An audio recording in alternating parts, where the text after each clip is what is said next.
Hello and welcome to Take Back Time. My name is Penny Zenker and I'm your host.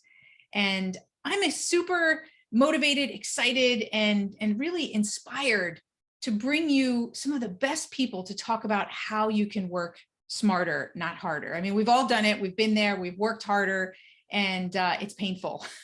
So we have to learn from best practices and people who have gone through the challenges and difficulty and have found great solutions that are going to help us in our day-to-day and also in our future to reach the goals that we want to reach and reach them faster.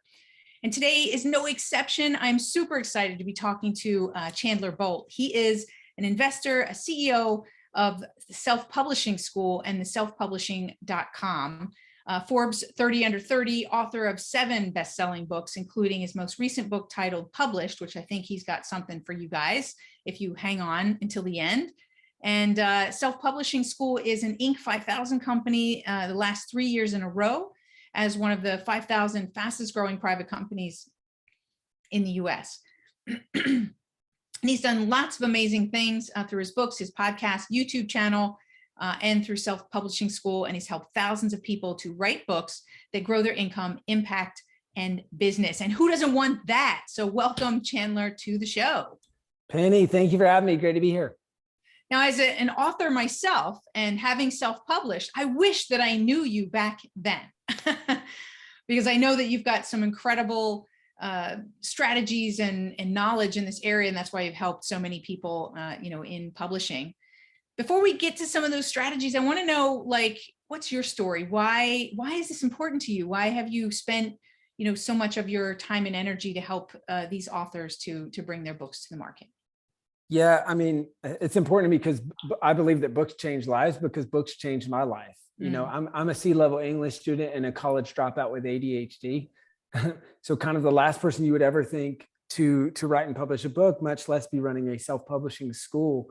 But I really, when I dropped out of school, I said, there's all these things I'm going to miss out on by not continuing with my business degree. So I need to treat my education like I'm still in school, but just change the way that I'm learning. And I turned that focus to books, and it changed my life. And this is as someone, I didn't like books necessarily, and I didn't like reading or writing really, but I started to realize all of the smartest, most successful people on the planet have written and published books on the best things that they know. Right. And for $15 in a few hours, I can read and learn from them. And so I just started reading a lot, and it really changed my life. And then I wrote and published a couple books, and that totally changed my life. And then people started asking, hey, how are you doing this? And then that led to the birth of Self-Publishing School and now selfpublishing.com. And we've published about almost 7,000 books. Wow. In the last 7.5 years since we started. That's incredible. You said something that's important. You said most of the most successful people, they've written books. But I also want to say, and this to be true as well, is that the most successful people, they read a lot of books. Oh yeah. Even if today you don't like to read, right? People are listening to the book. So it's opened up sort of this publishing, right, in a completely different way now that people can also hear their books out if they're not great readers or they don't like to sit and read. So I think, that's a huge, let's say, clue to look at. Yes. Is that the most successful people are reading and learning and they never get enough, right? Yeah, it's one of the only commonalities. There's been a lot of studies, and I know when I was early on in my journey, I looked at all of these. It's like, right. Hey, what do successful people do? What do rich people do? What do how do I do that? All these things. And there were one or two things. And reading is like one of the biggest commonalities amongst all of that, is that just it's readers are leaders and leaders read. And so it's a small thing that if you just do that one thing, it makes you better as a person, better as a leader, better as an entrepreneur, all those things. Absolutely. So I just want to pose something to the listeners right now is that, how much do you read? What do you read? And, how do you see reading? How do you best take it in? Is it through audio? Is it through, your Kindle or reader, or is it in paperback? But whatever it is, I think we need to look at ourselves and see what are we learning from what we're reading, and maybe we need to reevaluate that. What's the statistic? I think Bill Gates, he takes like a couple of key books and he goes away once a month for like a reading retreat, right? Yeah. Have you heard of other like specific leaders and how they have integrated that into their daily or weekly, monthly routine? Yeah, I mean, I think he's probably an exception because he takes a week. It's like his think week, I think he calls it, and he goes for a Mm-hmm. week and reads books and that sort of thing. I think probably for other people, what's more practical is just integrating it into your daily habits. For me, that's my morning routine, and just that's the one thing that just first off creating a morning routine, but then secondly, reading a book is part of it. Mm-hmm. I started reading about 4 books a month just by doing that one thing. And so that's the recommendation that I would have is, hey, read 10 pages a day or for 10 or 15 minutes a day, and you'll be amazed how many more books you read. I was just going to ask you, what do you recommend? What do you do? So it's about 15 minutes a day, 10 pages, something like that? For me, it's a little bit more than that, but I think that's not a good place to start for most people, because the best place to start is what you can consistently do. And Right. so if I say, hey, read for 30 minutes or maybe even 40 minutes every day, it's just most people are probably not going to do that. And so what's the largest amount that you can do, but consistently do and make it a habit would be my recommendation. And once it becomes a habit, you start to fall in love with it. It Yeah. starts, you start to see the changes in your life. And people always ask me how I've been so successful with self-publishing school and how we've grown so quickly and all these things. And I feel like it's not the answer that they want to hear, because it's not this sexy, flashy answer, but it's just, I just figure out the biggest problems in my business. And then I find a book that solves that problem. I read that book and then I implement that book. And I've just been doing that for years, Right. just repeating it over and over and over again. And it's worked well for me, at least. Absolutely. So for everybody who's listening, step number 1, put your reading into your daily routine. And that could be in the morning, that could be, at lunchtime, right? That's a great time to create and take that transition, stop working through lunch and start reading through lunch. So, or do it to end the day as a transition from your work life to your private life. So whatever it is, that's the first thing for you guys who are listening. So secondly, now let's go to the side of writing a book, right? A lot of people feel that, wow, that's a huge step. I like to read, and I want to make an impact on people, but writing a book, that's super hard and that takes a lot of time. What do you say to that? Yeah, I would say I agree. It is hard and it does take time, but I think it's very worth it. And so our goal at Self-Publishing School and selfpublishing.com is to save people hundreds of hours in the process, thousands of dollars in the process, and help them write and publish a better book that sells more copies. And so I look at it it's this short-term sacrifice to create this asset that will then go on to impact thousands, tens of thousands, maybe even millions of people. Long after you're off this earth, it's going to be here. And it's also probably going to be one of the best things you do to grow your business, if you have one. And so it's a short-term sacrifice, but I think it's a worthwhile endeavor, and you're going to have to get started before you're ready. And just to get super practical, I break down the steps into 8 milestones. And there's kind of these, I know most people are listening to this, so you probably won't see this, but there's these 8 milestones to go from idea or no idea to published book. And so my recommendation for people would be to start at the beginning. It doesn't take as long as you think it will, or that it does if you follow some of these steps that I teach. Right. But it's not like I'm going to tell you to just write a book in a few hours and publish something that's crap. Like, it takes time to create a good book, but if you do it right, it'll be very much worth it.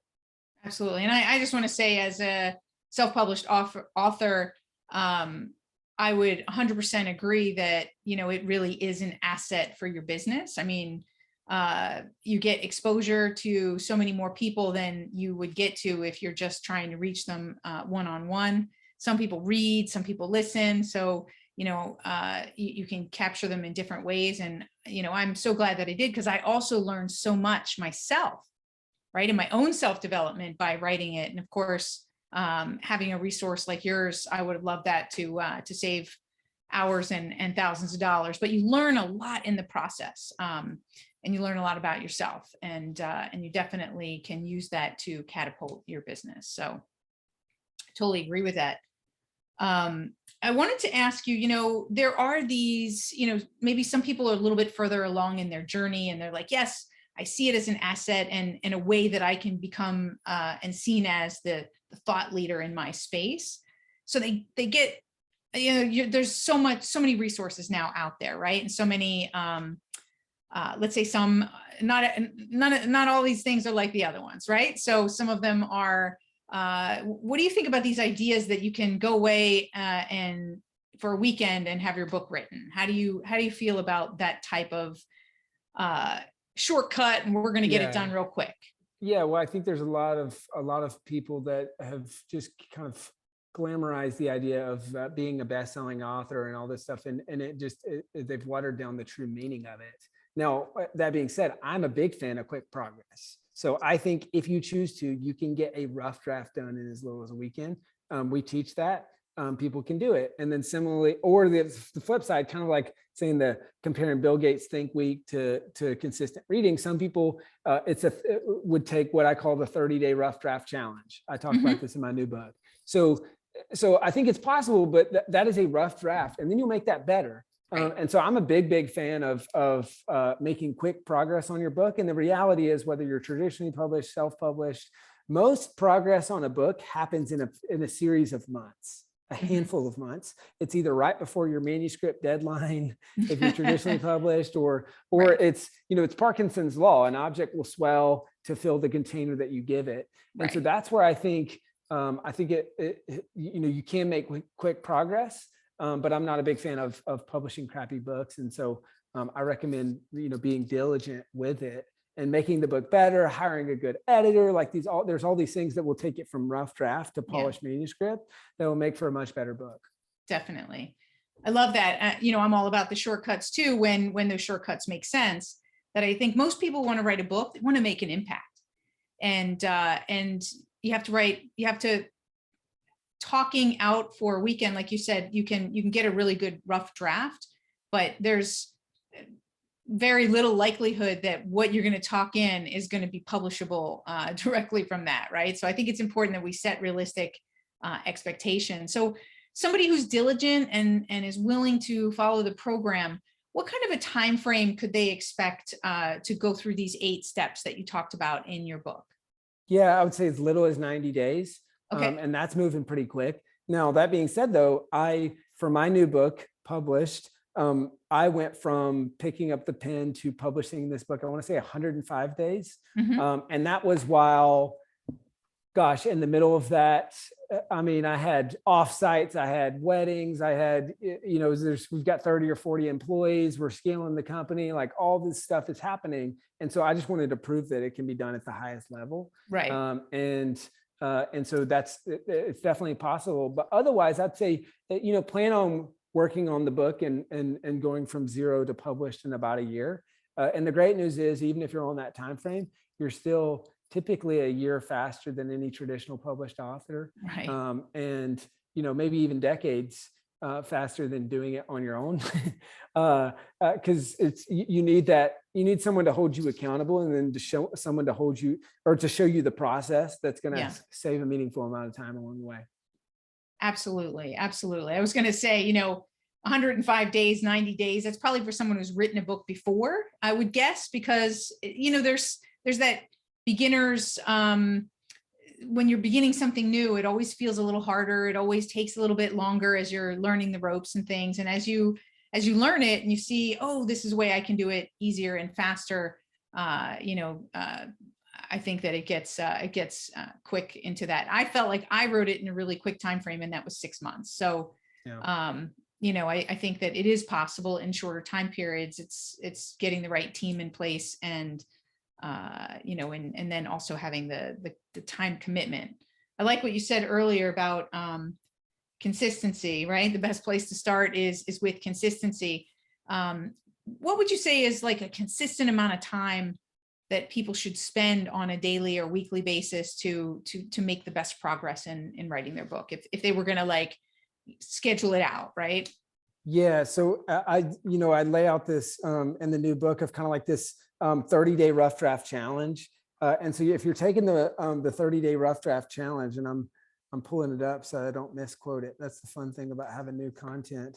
Um, what I recommend is 2 30-minute sessions per day over the course of those 30 days. Now, before you start that 30-day challenge, you need to mind map and outline what you're going to write about. This is so important. It's going to make all of your writing go faster. This is part of, I call this the MORE writing method. MORE is an acronym. It stands for mind map, outline, rough draft, editing. These are the first 4 steps in those 8 steps or 8 milestones that I talked about to go to publishing a book. And so before the 30-day rough challenge, you mind map and outline the book. Then you create your goals for the 30 days. So maybe you got a goal of, I want to write 15 chapters, or maybe the goal is I want to write 30,000 words, and that's going to be 1,000 words a day, which 30,000 words is kind of, it's a short length book. And then daily over the 30 days, what I recommend is 2 30-minute sessions per day. And then screenshotting your word count every day and posting that for some public accountability. So now you've got kind of people following along, and the bonus to that is that not only is it public accountability, but you're also building interest in this book. You're getting some marketing in. Exactly. Absolutely. Exactly. And people like to feel a part of the creation. I find that that's a really smart way for people to engage people and get more and more people engaged, or take a piece of it or some quotes and maybe build some more around it. So I think that's a really smart way to build your audience. Yeah. Well, and maybe one of the most important pieces of this challenge is there's this book called The Power of Habit. Charles Duhigg talks about habit loops. And a habit loop is cue, routine, reward. And so the good news is that when you discover any habit, it could be a bad habit, and you want to change it, well, you recognize the cue, you change the habit, and then you reward that change in habit. And so that's what I encourage people to do as part of this 30-day rough draft challenge is have your cue, routine, but then the most important thing I think is the reward. And so daily, when you hit those 2 30-minute writing blocks, have a reward for it, whether that's, for me, it's chocolate or ice cream, but something that says, hey, congratulations, you did it. So you have something to look forward to on the other side of that daily habit that you're trying to build. Awesome. It sounds like this book is really packed with great information. And like you said, somebody could buy that and, for whatever it is, $15, $20, whatever. And right there have the map for success. And then of course they have the possibility to use all the resources that you have online, which is immense. Yeah, that's the goal. It's awesome. I love it. So what do you think is the biggest challenge that people face? Like what's the fall down point that most people, don't stay consistent, don't continue on their process and get lost? Yeah, I'd say there's 3 big challenges. Number 1 is never starting. and so many people, they write a book on the maybe someday list, the maybe next year list. Right. And maybe next year becomes maybe never, and they just never even start. And so I think that is that's one of the biggest ones. Then when they get started, the biggest challenge is getting their rough draft finished. We've worked with thousands of authors over the last 7 years plus. And so we've got very meaningful data and just we just see it over and over and over again.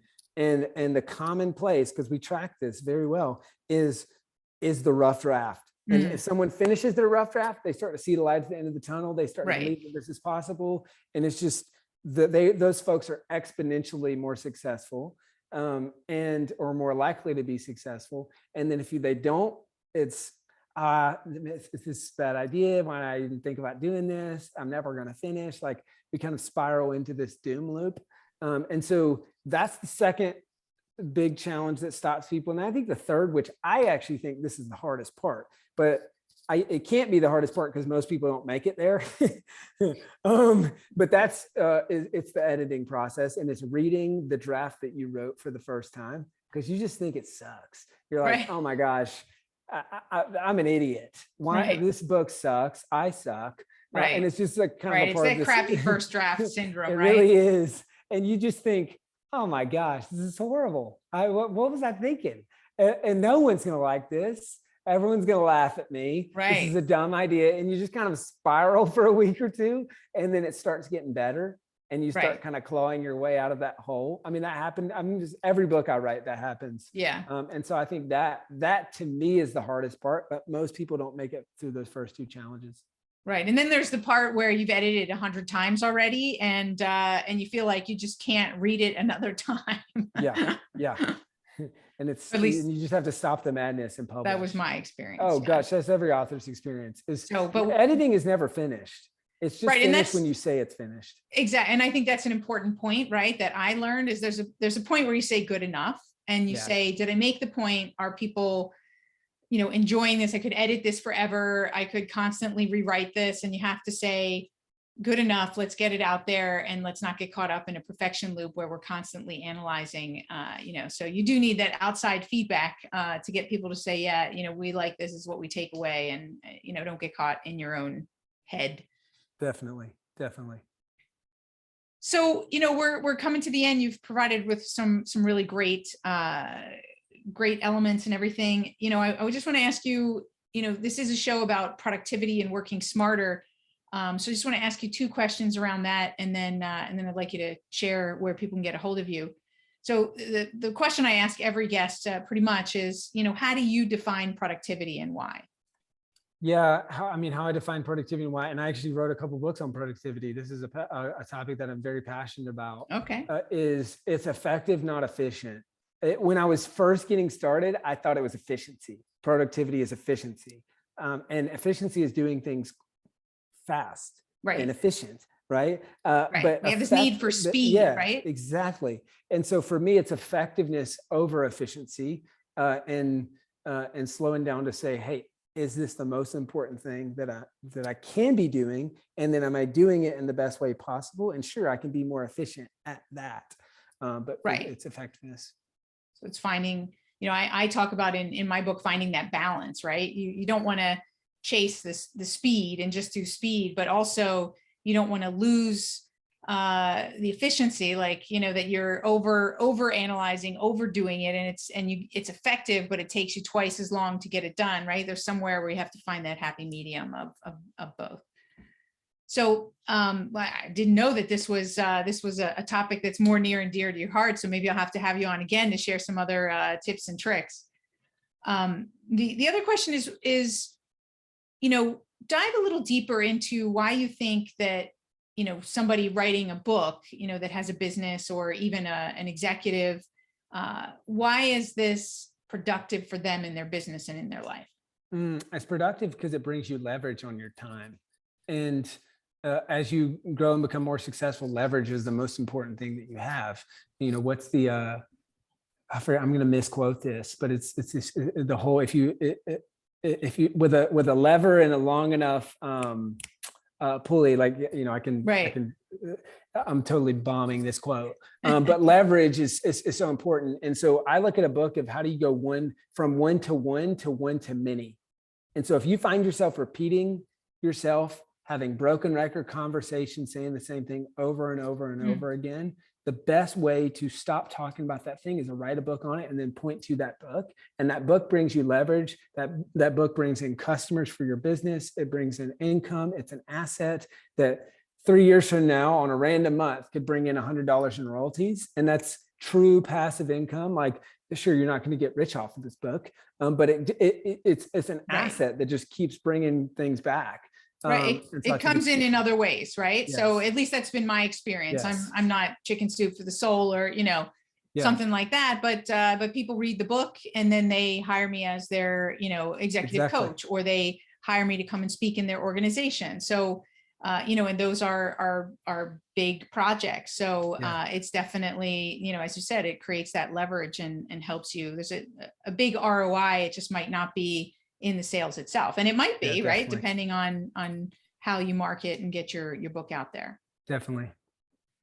Awesome. Is there anything else that you wanted to share before we sign off? Yeah, I guess if you're serious about this book and you're interested in writing and publishing a book yourself, I've got 2 resources that I think will be helpful. First one, I'd love for you to grab a copy of my new book. It's called Published, The Proven Path from Blank Page to 10,000 Copies Sold. I'd love to give away 50 copies of this book. Obviously, you can get it on Amazon. You know, the audiobook is on Audible. I narrate it. So if you listen to podcasts, you probably like audiobooks. You can just grab it there. But if you want a free physical copy, for this audience, we created a link. So it's publishedbook.com/penny. So that's publishedbook.com/penny. Put it in the show notes. Yeah, we'll include in the show notes, make it easy for people. But first 50 people that go to that link, we'll give you a free physical copy. No strings attached. You don't have to pay anything. Just tell me where to ship it. Awesome. And then if you're interested in learning more about working with us and how we can help with your book, go to selfpublishing.com/apply. So selfpublishing.com/apply. You can book a call with our team and we can chat about how we can help with your book. Awesome. Thank you, Chandler, for being here. A lot of great nuggets and insights for people who are thinking or already writing their book. Thank you so much for having me. And thank you all for being here, because really you're the greatest asset for yourself. And I really want you to realize that writing a book can be super powerful for you and your business. And, you heard it here from Chandler. So without further ado, we will see you guys in the next episode. Thanks for being here. My name is Penny Zenker, and this is Take Back Time.